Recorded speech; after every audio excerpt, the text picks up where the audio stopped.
గురుగారు ముందుగా అంటే ఏ జాతి వారు ఎలాంటి రాళ్లను ధరిస్తే వాళ్ళకి మంచి కలుగుతుంది, మంచి ఫలితాలు వస్తాయి?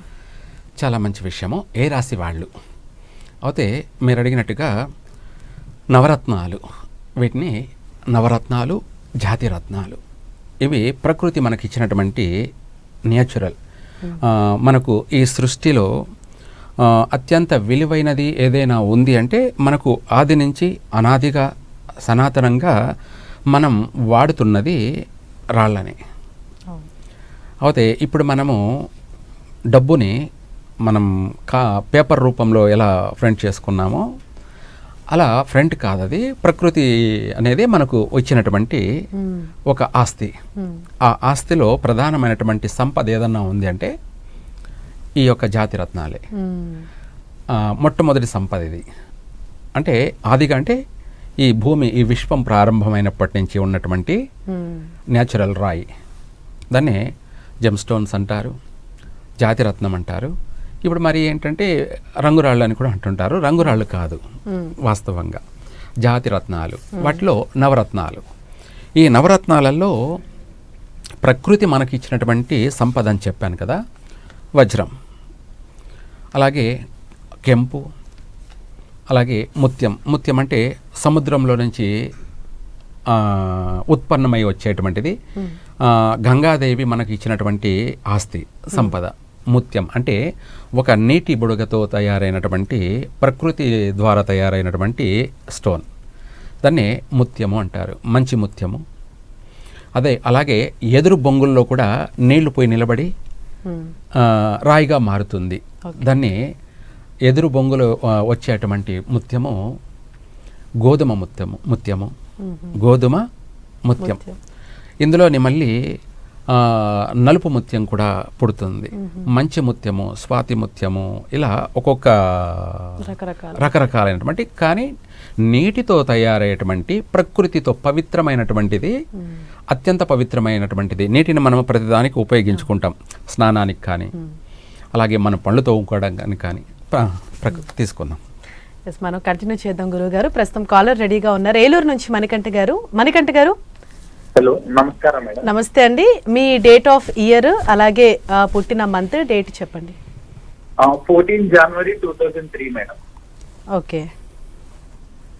సమయం అలాగే టైము, ప్లేస్ కూడా. మధ్యాహ్నం 1:20 మేడం, రాజమండ్రి. రాజమండ్రి. మధ్యాహ్నం 1:20 మేడం. ఓకేనండి, తెలియచేద్దాం. హలో. హలో, నమస్కారం గురువు గారు. దీర్ఘాయుష్మాన్ భవ. ఎక్కడి నుంచి చేస్తున్న? రాజమండ్రి. అవును గురువు గారు. తెలియచేస్తానన్నా. ఉండేది ఏలూరు గురువు గారు, పుట్టింది రాజమండ్రి. పర్వాలేదులే. మీరు పుట్టినటువంటి తెలుగు సంవత్సరం శ్రీ చిత్రభానునామ సంవత్సరం పుష్యమాసంలో పుట్టారు.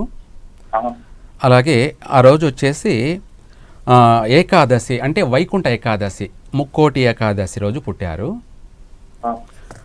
మంగళవారము, అలాగే రోహిణి నక్షత్రము, ప్రథమ పాదము, 1వ పాదంలో జన్మించారు. వృషభ రాశిలో జన్మించారు. జన్మనామం వచ్చేటప్పటికి విజయ్ కుమార్, విక్రమ్, విజయ్, ఇలా. మీ పేరు వచ్చేసి వి అక్షరాల మీద పెట్టుకోవాలి. వాసు.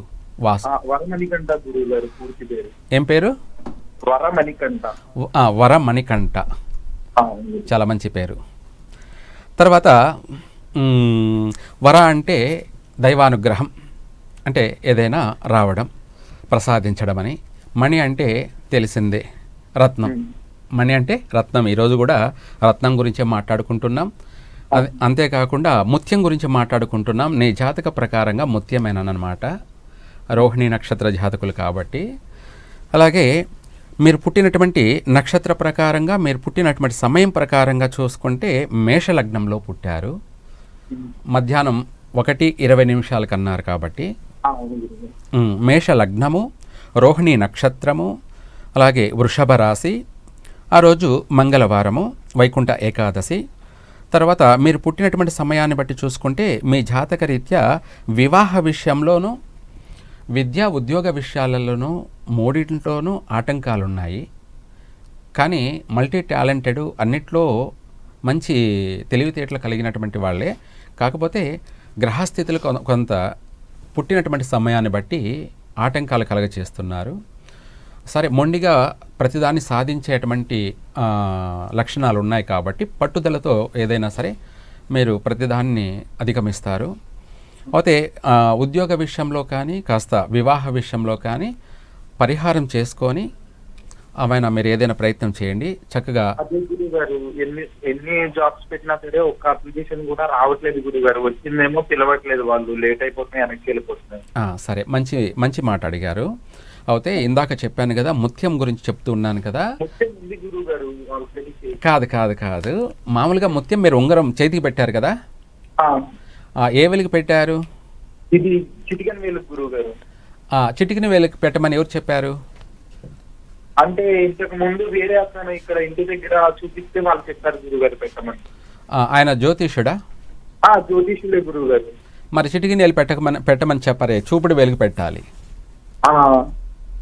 చూపుడు వేలుకు పెట్టవలసింది. అంటే రత్నాన్ని కూడా ఏ వేలికి పెట్టాలనేది తెలిసి ఉండాలి. అంటే చూపుడు వేలికి కనెక్ట్ స్పెషల్ భాగం ఉంది గురువు గారు. అవును, అది ఎడం చెవికి పెట్టుకోవచ్చు. అంటే ఏ స్థానంలో ఎవరుండాలో ఆ స్థానంలో వాళ్ళు ఉన్నప్పుడే ఫలితం ఉంటుంది. ఆపోజిట్లో పెడితే అంటే నేనేమంటున్నానంటే తనని తప్పు పట్టడం కాదు, కానీ మనకు ఫలితం కావాలి కదా ఎవరికైనా కానీ. మనం ఏ పని చేస్తున్నామో దానివల్ల మనకు ఉపయోగం ఏమిటి, ప్రయోజనం ఏమిటి, దానివల్ల మనకు ఎంతవరకు కలిసి వస్తుంది, ఏదైనా సరే మనకు కలిసి వచ్చేది, మనకు అభివృద్ధి కలగచేసేది ఏదైనా సరే అది పొరక పుల్లైనా మనకు ఒక మహా అద్భుతం. పనికిరాంది ఏదైనా సరే వేస్టే. అయితే ఏంటంటే ఇందాక మీరు అన్నారు కాబట్టి చెప్తున్నాను, ముత్యం అనేది దాని గురించే కదా ఇప్పుడంతా చెప్తున్నది. చూపుడు వేలికి పెట్టాలన్నమాట. చూపుడు వేలికి వచ్చేసి కనక పుష్యరాగము, ముత్యము, ఈ రెండిట్లో ఏదైనా చూపుడు వేలికే పెట్టాలి. చిటికిన వేలికి పెట్టవలసింది వైడూర్యం కానీ లేదంటే గ్రీన్ స్టోన్ కానీ పెట్టాలి, అంతవరకే. ఇప్పుడు ఏమైందంటే స్థానం మారింది. స్థానం అంటే ఇప్పుడు శత్రువు మీ ఇంట్లో వచ్చి ఉంటే ఎలా ఉంటుంది నీకు? ఏమిటి అర్థం చెప్పు. మరి అంతే అన్నమాట. స్థానం మారితే డేంజర్గానే ఉంటుంది. అలా అనేసి భయపడాల్సిన అవసరం లేదు. ఇంకొకటి ఏంటంటే ఇందాక చెప్తున్నాం కదా, అలాగే ముత్యంలో గణపతి రూపం చేసి ఉద్యోగానికి సంబంధించినటువంటి మంత్రజపం చేసి ఇవ్వడం జరుగుతుంది. ఆ యొక్క మంత్రజపం అనేది ఉద్యోగ మంత్రజపం, అలాగే ఐశ్వర్య మంత్రజపం రెండు కూడా.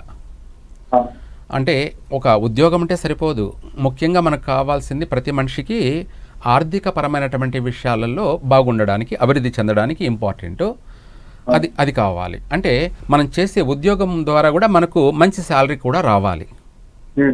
కాబట్టి అలా రెండు విధాల ఉద్యోగం మంత్రము అలాగే అందులోనే ఐశ్వర్య మంత్రం రెండు చేసి ముత్యంలో గణపతి రూపాన్ని చేసి స్టార్ రూపం చేసి మంత్రజపం చేసి నీ జన్మ నక్షత్ర రీత్యా ఇవ్వడం జరుగుతుంది. అది తీసుకొని మెడలో ధరించుకోండి. మీకు 100% ఉద్యోగం అనేది 6 నెలలలోపే ఉద్యోగం వస్తుంది.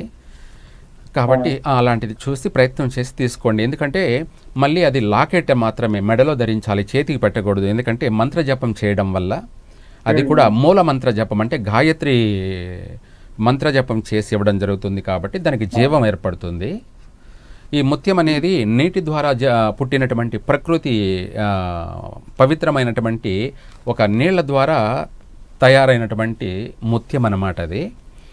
అలాగే చక్కగా అది ఒక మనకు పాజిటివ్ ఎనర్జీని ఇస్తుంది, అత్యంత ఆరోగ్యాన్ని ఇస్తుంది, అలాగే మనసును ప్రశాంతత కలగచేస్తుంది, మనశ్శాంతి కలగచేస్తుంది, మనోవాంఛ ఫల సిద్ధి అంటే మన మనసులో కలిగే కోరికను కూడా నెరవేరుస్తుంది.